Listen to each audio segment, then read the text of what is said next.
ఏపీలో దివ్యాంగులపై సీఎం చంద్రబాబు వరాల జల్లు కురిపించారు. అంతర్జాతీయ దివ్యాంగుల దినోత్సవం సందర్భంగా విజయవాడ తుమ్మలపల్లి కళాక్షేత్రంలో నిర్వహించిన కార్యక్రమంలో ఆయన పాల్గొన్నారు. ఈ మేరకు రాష్ట్రంలో దివ్యాంగుల కోసం పలు కీలక నిర్ణయాలు తీసుకున్నారు. ఏపీఎస్ఆర్టీసీ బస్సుల్లో ఇకపై దివ్యాంగులకు ఉచిత ప్రయాణ సదుపాయం కల్పిస్తున్నట్లు ముఖ్యమంత్రి వెల్లడించారు.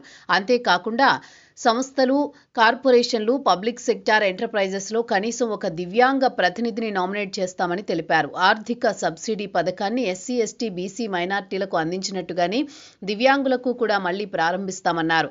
బాపట్లలో ప్రస్తుతం ఉన్న ప్రభుత్వ పాఠశాల, జూనియర్ కాలేజీతో పాటు వినికిడి లోపమున్న విద్యార్థుల కోసం ప్రత్యేక డిగ్రీ కాలేజ్ ఏర్పాటుకు చర్యలు తీసుకుంటామన్నారు.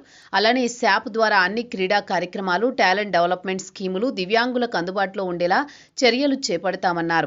బహుళ అంతస్తులు కలిగిన ప్రభుత్వ హౌసింగ్ ప్రాజెక్టులో దివ్యాంగులకు గ్రౌండ్ ఫ్లోర్ కేటాయిస్తామని స్పష్టం చేశారు.